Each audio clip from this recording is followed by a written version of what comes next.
So here is the ginger garlic paste that I found at the Indian grocery store. And they told me it's equal parts of ginger to garlic. So if you have 1 tablespoon of ginger, there's 1 tablespoon of garlic mixed in. And this obviously is a huge time saver since you don't have to peel the ginger and grate it on the microplane or the box grater. And since I grated my knuckle on the microplane yesterday, I'm feeling kind of happy I found this. So I only need a tablespoon for the recipe, and this a heavy glass jar. So I'm not going to lug the whole thing into the city to make the recipe. I'm just going to put some in this container and bring in the container with me, and that way I'll have it. But this is certainly a very good time saver. And once you open it, you just store it in the refrigerator, and it has a very long shelf life. So, I don't make Indian food all the time, but I should be able to have this around, and maybe I'll make more often because of it. All right. Good morning, everybody. Welcome to the kitchen. Today we're making Aloo Matar, which is a Indian dish, which is potatoes, and we are using Garam Masala. Garam means hot, masala means spice blend, so this is made with a hot spice blend. And all of our ingredients are already out here. So, and as I'm doing it, I'm changing some of the things. So we're going to use 3 tablespoons of olive oil instead of vegetable oil. I prefer olive oil. It's a healthier oil for us. Our 2 medium onions, 1 bay leaf, the 4 large potatoes, our frozen peas, 1 cup. Originally, we wanted a ½ cup of tomato puree, but I only had tomato sauce, so we're going to do 1 cup of tomato sauce. Tomato puree is much more concentrated. Our 1½ teaspoons of garam masala, 1½ teaspoons of paprika, 1 teaspoon of sugar, a ½ teaspoon of kosher salt. I think that's too much salt. And then our chopped cilantro and a 1/4 cup of golden raisins. I do like, I'm a pastry chef, so I like things sweet.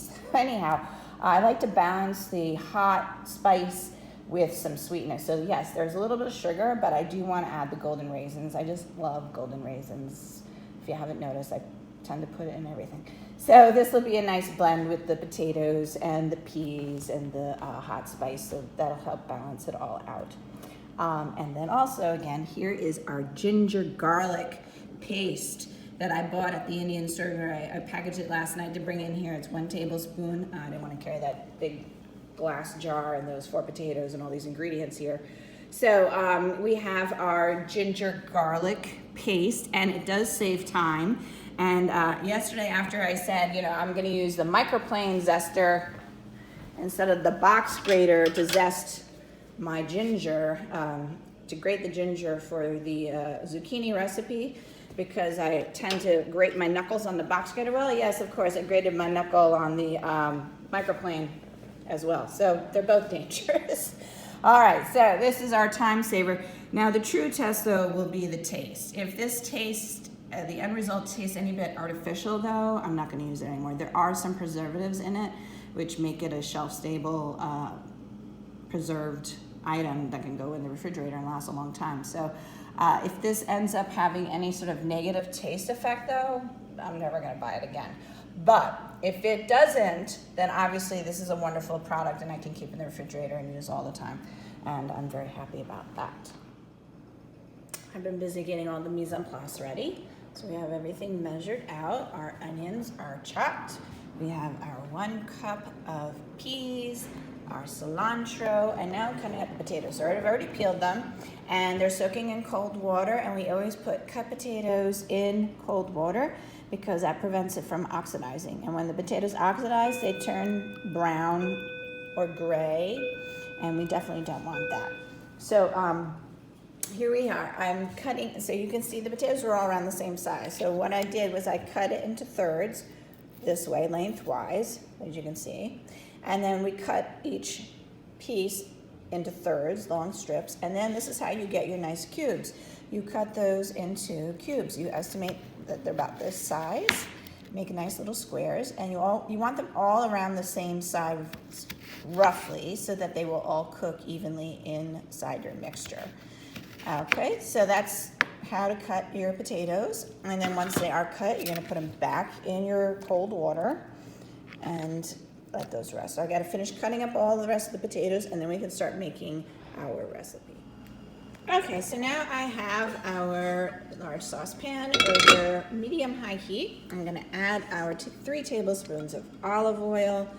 I'm not using measuring spoons, but please at home use a measuring spoon. I can usually guesstimate the right amount by now. This is our chopped onion, and I'm gonna add that, and it should sizzle. There you go. I had the pan warming up before I added the olive oil, and so now it's at a nice temperature. And we want to saute these until it's translucent and a little tiny bit of golden brown color on it. So that's going to take a minute or two, so I'll come right back.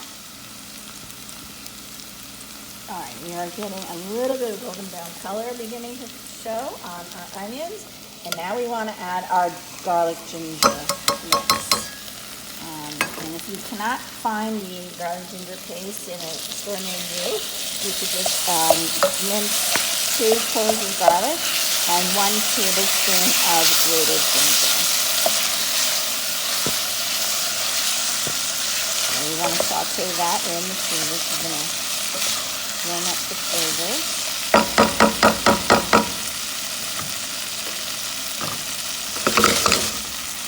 It does cook a bit, and we're going to add our bay leaf now too. We're adding the flavoring, and the next thing we're going to add is our potatoes and peas.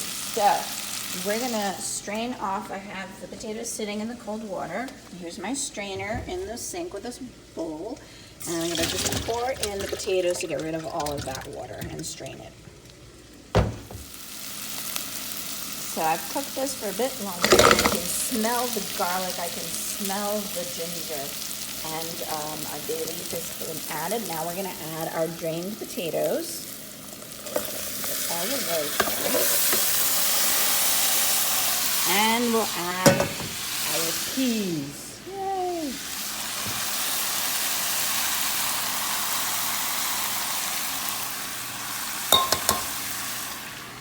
And what we're supposed to do at this point is we're going to cover it and let it cook for about 15 minutes, okay? And that should soften up our potatoes.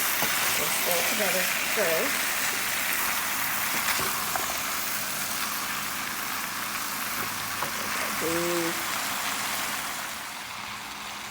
All right, I've stirred that up, and it's nice and sizzling, so I'm going to cover it. And I don't have a lid for this, but I do have a frying pan that fits right on top. I'm going to set the timer for 15 minutes, and we'll see what it looks like when 15 minutes is up. Okay, so I just took off the cover. It's been 15 minutes, and got a little bit of scorching there on the side. You know, it's the first time I've made this recipe, so sometimes when you're making recipes, you may think, oh, that does not work. So I'm going to add in our tomato sauce. So in future, I don't think I'm going to let that sit for 15 minutes, because obviously that's too long. Half of that time. And we're going to add in our tomato sauce. And actually, I'm going to add a little bit of water, because some of the potatoes are stuck at the bottom of our pan. And I don't know when this whole entire bit. Awesome. So, this is why recipe writing is so important in testing our recipes. So, this is the first time making this dish, and obviously you can see that step, that's too long amount of time because it got so dark. I did take off the lid and stir it at one point. So there we go. Now we're getting somewhere a little bit better looking. Okay. And so we're going to start adding in the rest of our spices, our salt, and our sugar. We'll add those in. We're adding a little sugar to add some sweetness to balance the Garam Masala, which means hot spice mix. There's our salt. And if you can't find Garam Masala in the grocery store, you should be able to. This is pretty common. But if in case you cannot find it, you can always Google Garam Masala spice mix, paprika, and they'll tell you what to blend together to make it. Okay? Okay, so a lot of the times these spice mixes, you can Google them on the internet and find out what they recommend. I was lucky, I was able to find it in the store, and so I'm able to just use it. Stir all of that together. And now I'm going to add in our raisins. Now normally I rehydrate them, but remember there's liquid in here, so as they cook in with the potatoes, they're going to get rehydrated. I'm going to cook that together, and we need to cook this for another about 10 minutes until it really softens, and then we will add in the cilantro last. So that's going to go in last. All right, but we do want to make sure all the potatoes are nice and soft and tender, and all the spices are mixed together, and that's going to take a while. I think I'm going to add a little bit more water. I think I'm going to add another cup of water in here and help it cook for another 10 minutes. All right, so I'm going to let this simmer for 10 more minutes. I added 1 more cup of water, and that really helped. So that should sit here, and that'll reduce. And I can smell the wonderful garam masala right now. So I'm looking forward to trying this. All right, so this has been simmering. There's our bay leaf for the 10 additional minutes. And you can see the larger chunks of potato are still keeping their shape, but the smaller ones have really cooked down. And now we want to add in our cilantro, and just going to heat it up a little bit. You don't want to overcook it once you add the cilantro. You want to kind of try to keep that vibrant green color when you serve it. And also, I don't want to continue to cook it any much more, otherwise I'm just going to have a giant pot of mashed potatoes. So I think we want to keep some of these potatoes a bit whole. So I'm just going to simmer that together for 1 minute, and then I'll serve it. So here's our finished dish, our Aloo Matar, which is the potatoes with garam masala and a garnish of cilantro. Always makes it look nice and bright. And just to go over the recipe, because we made some changes, we're doing 3 tablespoons of olive oil, 2 medium onions finely chopped, 1 tablespoon of ginger garlic paste, and if you can't get that, 2 cloves of garlic and 1 tablespoon of ground ginger, 1 bay leaf, 4 large potatoes.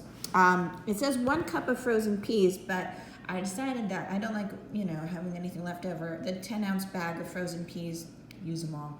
And we had 1 cup of tomato sauce, 1½ teaspoons of garam masala, 1½ teaspoons of paprika, 1 teaspoon of sugar.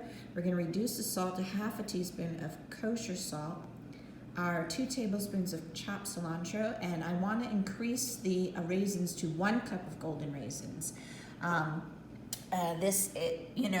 are barely any raisins in there, so I want more. So definitely 1 cup of golden raisins. And we added water as well. So I added ½ cup of water at the beginning, reduced that time of cooking at the beginning from 15 minutes to 8 minutes, and adding a little bit more water, either a ½ cup or 1 cup later on. So this was a great recipe. I hope you guys enjoy it. It's delicious. Let me just let you know that. I already tasted it, of course, and it was very good. All right, guys, have a wonderful day. I hope this inspires you to cook in the kitchen and explore some new flavors. Take care. Bye-bye.